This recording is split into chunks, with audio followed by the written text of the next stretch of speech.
മുഖ്യമന്ത്രിയുടെ ഔദ്യോഗിക വസതിയായ ക്ലിഫ് ഹൗസിന് കൂടുതൽ മോടി വേണ്ടെന്നും പൊതുഭരണ വകുപ്പിന് വി.ഡി. സതീശന്റെ പ്രത്യേക നിർദ്ദേശം. വൻതുക മുടക്കി മോടി പിടിപ്പിക്കേണ്ട ആവശ്യമില്ലെന്നും ചില്ലറ അറ്റകുറ്റപ്പണികൾ എന്തെങ്കിലും ഉണ്ടെങ്കിൽ മാത്രം മതിയെന്നുമാണ് നിർദ്ദേശം. മന്ത്രിമന്ദിരങ്ങളുടെ മോടി പിടിപ്പിക്കേണ്ടതില്ലെന്നും നിർദ്ദേശം നൽകിയിട്ടുണ്ട്. പിണറായി വിജയൻ സർക്കാരിന്റെ കാലത്ത് ഏറെ വിവാദമായിരുന്ന ക്ലിഫ് ഹൗസ് മോടി പിടിപ്പിക്കൽ, സാമ്പത്തിക പ്രതിസന്ധികൾക്കിടെ ക്ലിഫ് ഹൗസിൽ നീന്തൽക്കുളം ഉണ്ടാക്കൽ ഉൾപ്പെടെയുള്ളവ അതിനെ മോടി പിടിപ്പിച്ച് ഇടുന്നത് വലിയ വിവാദമായിരുന്നു. 7 ലക്ഷം രൂപയുടെ കർട്ടൻ വാങ്ങിയത് വിവാദമായിരുന്നു.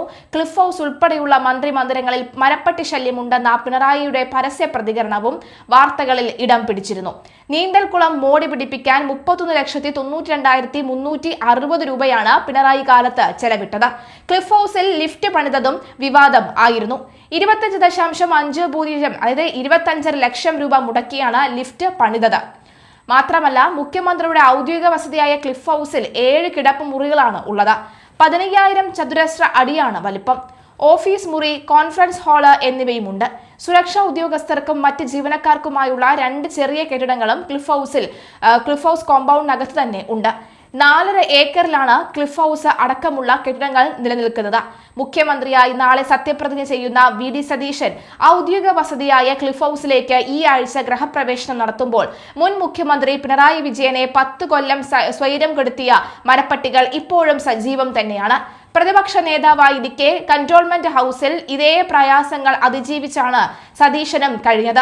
ക്ലിഫ് ഹൗസിലെ ഓടും കൊണ്ടുള്ള മേൽക്കൂരയിലെ ചോർച്ചയ്ക്കും വരുന്ന കാലവർഷത്തിലും മാറ്റം ഒന്നും ഉണ്ടാകില്ല.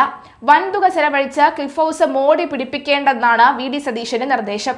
10,000 ചതുരശ്ര അടി വിസ്തീർണം വരുന്ന പൈതൃക മന്ദിരമായ ക്ലിഫ് ഹൗസിൽ 73 ലക്ഷം രൂപയുടെ അറ്റകുറ്റപ്പണിക്ക് 2 വർഷം മുമ്പ് സർക്കാർ ഭരണാനുമതി നൽകിയിരുന്നു.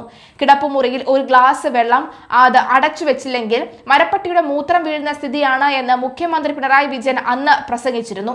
കെട്ടിടങ്ങൾ നിർമ്മിക്കുമ്പോൾ അതിനനുസരിച്ചുള്ള നിർമ്മാണ രീതിക്ക് വേണ്ടി പണം ചെലവഴിക്കുന്നത് ഒരു ദുർവിനിയോഗമല്ല എന്നും അന്ന് പിണറായി പറഞ്ഞെങ്കിലും ക്ലിഫ് ഹൗസിലെ അറ്റകുറ്റപ്പണിക്ക് അദ്ദേഹം അനുമതി നിഷേധിച്ചിരുന്നു. ഇതുകൂടാതെ 20ഓളം മന്ത്രിമന്ദിരങ്ങളിലും കന്റോൺമെന്റ് ഹൗസിലും വലിയ തോതിലുള്ള നവീകരണത്തിന്റെ ആവശ്യമില്ല എന്നും ഭരണാനുമതി ലഭിച്ചിട്ടും അതത് മന്ത്രിമാർ അനുമതി നൽകാതിരുന്നതിനാൽ നടന്നില്ല.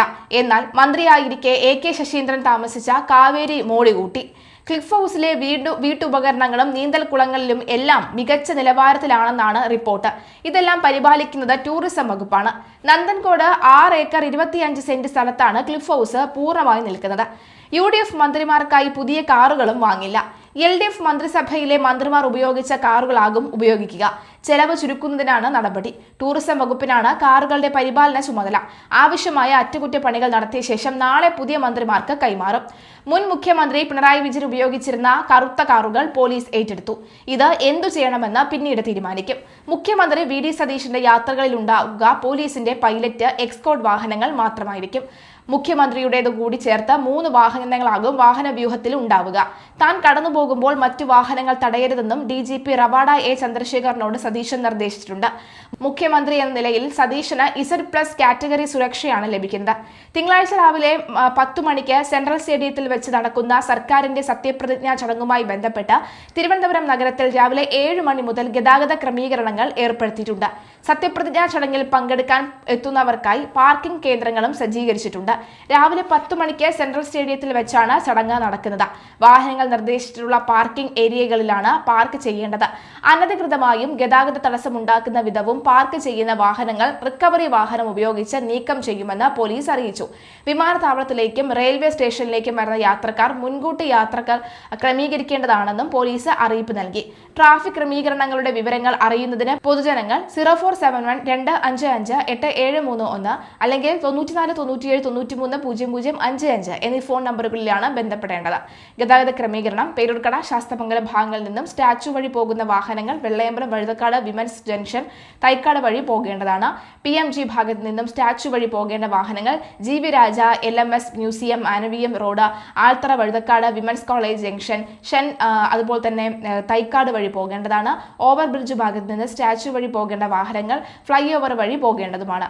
Over bridge, Thampanoor model school, Panavila, bakery, parking സ്ഥലങ്ങൾ, സത്യപ്രതിജ്ഞാ ചടങ്ങിൽ പങ്കെടുക്കുന്നതിനായി വരുന്ന MLA, MP-മാരുടെ വാഹനങ്ങൾ RBI ബേക്കറി ജംഗ്ഷനോ അല്ലെങ്കിൽ വാൻഡോസ് ജംഗ്ഷന് സമീപമോ ഗേറ്റ് 4 വഴി സെക്രട്ടേറിയറ്റിനകത്ത് പാർക്ക് ചെയ്യേണ്ടതാണ്. സത്യപ്രതിജ്ഞാ ചടങ്ങിലേക്ക് വരുന്ന ഉദ്യോഗസ്ഥർ, പോലീസ്, മീഡിയ എന്നിവരുടെ വാഹനങ്ങൾ RBI ബേക്കറി ജംഗ്ഷൻ, വാൻഡോസ് ജംഗ്ഷൻ വഴി ഗേറ്റ് 4 ഭാഗത്ത് ആൾക്കാരെ ഇറക്കിയ ശേഷം സംസ്കൃത കോളേജ് ഗ്രൗണ്ടിൽ, യൂണിവേഴ്സിറ്റി ക്യാമ്പസ്, യൂണിവേഴ്സിറ്റി കോളേജ് എന്നീ സ്ഥലങ്ങളിലും പാർക്ക് ചെയ്യേണ്ടതാണ്. അതായത് കഴിഞ്ഞ കുറേ വർഷങ്ങളായി ഇതേ രീതി തന്നെയാണ് ഫോളോ ചെയ്തു വരുന്നത്. എന്തായാലും ജനം കാത്തിരുന്ന ആ ദിവസമാണ് നാളെ.